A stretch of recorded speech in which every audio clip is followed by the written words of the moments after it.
je pense que c'est pour la première fois en Afrique qu'on voit des organismes génétiquement modifiés dans l'alimentation humaine, directement dans l'alimentation humaine, et c'est le niébé, ce qu'on appelle ordinairement le haricot là.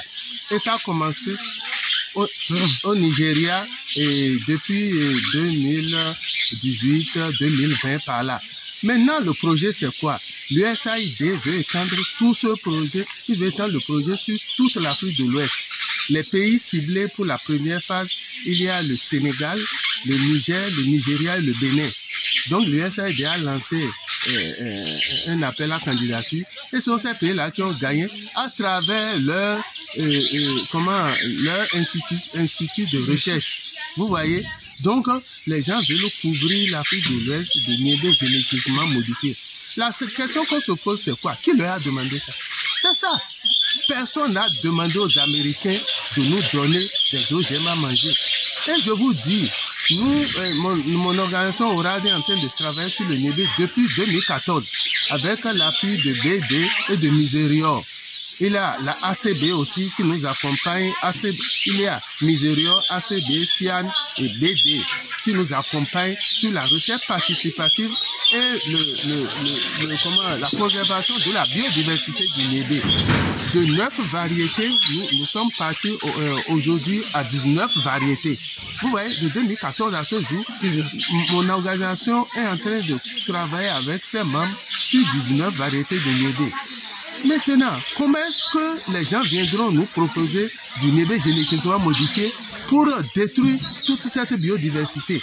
On est en train de crier que depuis, après la Deuxième Guerre mondiale à ce jour, la biodiversité s'est sérieusement érodée et ces Américains-là ne cessent de continuer par détruire la biodiversité. Vous voyez, maintenant, est-ce que nos dirigeants vont rester les bras croisés? Si eux, là, ils n'ont rien à dire, là, nous qui consommons tous les jours le niébé, nous qui travaillons toujours à conserver le niébé, on ne va pas permettre cela. Donc, l'USAID a un projet qu'on appelle Crowpy Atlanta, qui va se développer dans ces 4 pays dont je viens de vous parler, le Sénégal, le Niger, le Nigeria et le Bénin. Et c'est un projet qui va ratisser toutes les campagnes de ces pays-là pour récupérer les variétés de niébé, toutes les informations autour de ces variétés de niébé-là. Alors que ces gens-là accompagnent la privatisation de ces niébés-là et vont même jusqu'à produire du niébé génétiquement modifié. Est-ce qu'on va continuer par faire confiance à nos États? Est-ce qu'on va continuer par faire confiance aux institutions de recherche de nos États? C'est pourquoi est-ce que quand nous on vient ici à Jimini ou bien quand on se retrouve dans les foires de semences ouest africaines, nous discutons vraiment de ces questions-là et on voit les stratégies à mettre pour contrer ça là. Moi, je pense que c'est une offensive. Et moi, je voudrais que nous sachions les prochaines guerres seront autour de la semence, de l'eau et de la terre. Parce qu'aujourd'hui, là, tous ces pays-là, ils savent fabriquer voitures, ordinateurs, je ne sais quoi, les biens de consommation, mais il n'y a rien de meilleur que la semence. Nous, on dit même, nous, on a ça sur la page de garde de notre association, la semence est une ressource stratégique. La semence est plus stratégique que le pétrole, l'or, le diamant, tout ce que ces gens-là pensent être stratégique. Parce que les gens ont vécu sans pétrole, sans l'or, sans le diamant, mais personne n'a jamais vécu sans manger. Jamais, nulle part on ne peut le dire.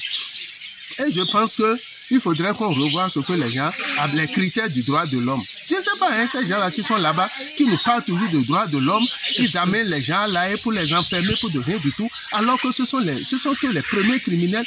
On ne peut pas empêcher son prochain de manger ce qu'il veut manger et croire qu'on soutient les droits de l'homme.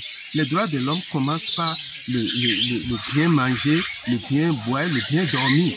Ce sont ces 3 choses-là qui sont fondamentales pour la vie. Vous savez, nous ne manquons de rien en Afrique. La première chose, c'est le soleil là, qu'on a tous les jours. C'est la première ressource très importante. Et l'autre chose là, la biodiversité. L'Afrique est le centre d'origine de plusieurs cultures, sorgho, igname, niébé et tout ça. Et on ne va jamais permettre à personne de nous arracher cela. Donc nous là, nous avons les ressources qu'il nous faut, nous avons l'eau, nous avons la jeunesse, hein, la force, nous avons la force qu'il faut pour travailler. Seulement que les gens nous ont désorganisés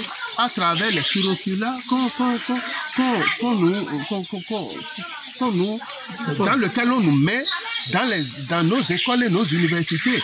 On nous apprend à être dépendants. Non, nous là, nous avons tout ce qu'il faut pour manger en Afrique. On ne doit jamais parler famine ici.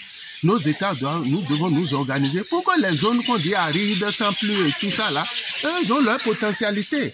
Qu'on se complète dans les potentialités. Nous là, les pays du Sud peuvent fournir de l'igname, l'excédentaire, du sorgho, tout ce qu'il faut, les vivriers, les céréales. Et les pays qui sont du Sahel, la viande et tout ce qu'ils ont comme ressources. Hein? Ils ont du pétrole, ils ont toutes ces choses-là. Mais pourquoi est-ce que nous, on va rester toujours la main tendue au moment où personne n'a jamais pitié de son prochain? Aujourd'hui, là, il n'y a pas d'amitié. Quand on dit que les pays amis entre l'Afrique et l'Europe, ça là, c'est faux. Et vous allez voir, dans les relations internationales, là, on nous met toujours derrière. Lorsque vous êtes remorqué par les autres, là, vous ne pouvez jamais parler d'égal à égal avec eux. Nous devons refuser de nous faire remorquer. Et je voudrais rappeler à la jeunesse africaine que le meilleur chef d'État, ce n'est pas celui qui vous offre le lait et du pain. Non, c'est celui qui vous amène à travailler dur, parce qu'il faudrait que l'Afrique refasse sa révolution. Hein? En travaillant dur. On a vu les Chinois, non? Pendant 50 ans, tout le monde a crié. Les Chinois, là, c'est la dictature, ils sont maltraités. Mais aujourd'hui, regardez là où la Chine est. Moi, je préfère qu'une génération se sacrifie pour la postérité. Ça là, c'est ça qu'il faut. Et moi, je pense que si l'Afrique ne peut pas fabriquer ses avions, ses je ne sais quoi, ses bombes et ses voitures, au moins l'Afrique peut manger. On ne peut pas alors dire qu'on attend les autres pour manger. Ça, c'est une honte. Même si nous sommes frères de même père, même mère, et que tous les jours ma famille doit aller manger chez toi, mais un jour tout le monde sera fatigué de moi. Très peu de gens mangent bien en Europe. Hein. C'est du n'importe quoi. Les industriels ont embarqué tout le monde dans un système où personne ne peut maîtriser. Mais au moins en Afrique, nous là, nous sommes à même encore de maîtriser le système, parce que nous avons encore des terrains très vierges, on a encore nos semences, nous avons les bras valides, nous ne sommes pas obligés de les suivre.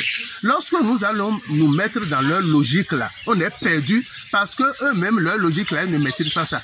Si l'Europe cesse de donner 40% de subventions à ces paysans, ils sont morts de faim. Et nous ici, personne ne nous subventionne. Nous paysans, on travaille dur pour nourrir nos peuples, mais personne ne nous subventionne. Qui sait de subventionner les gens là-bas? On verra si on ne va pas mourir de faim. Cela voudra dire que le système agricole est foutu. Le système agricole n'est pas rentable. Nous là, on utilise les ressources disponibles ici, nos animaux, nos terres, nos semences, pour produire de la richesse, pour nourrir nos peuples. Et moi je défie quiconque, n'importe quel paysan européen qui vient dire que son activité est plus rentable que moi, ce que je fais dans ma ferme. Ce n'est pas possible. Lorsqu'on fait le compte d'exploitation, ils sont battus.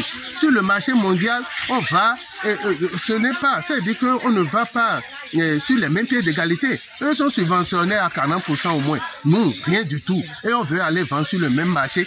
Et nous pouvons avoir des produits meilleurs que ces produits chimiquement produits, que vraiment nous là. Il faut que nous revenions à nous-mêmes et qu'on refasse, qu'on redistribue les cartes pour voir comment est-ce que nous allons profiter de nos ressources pour créer la richesse.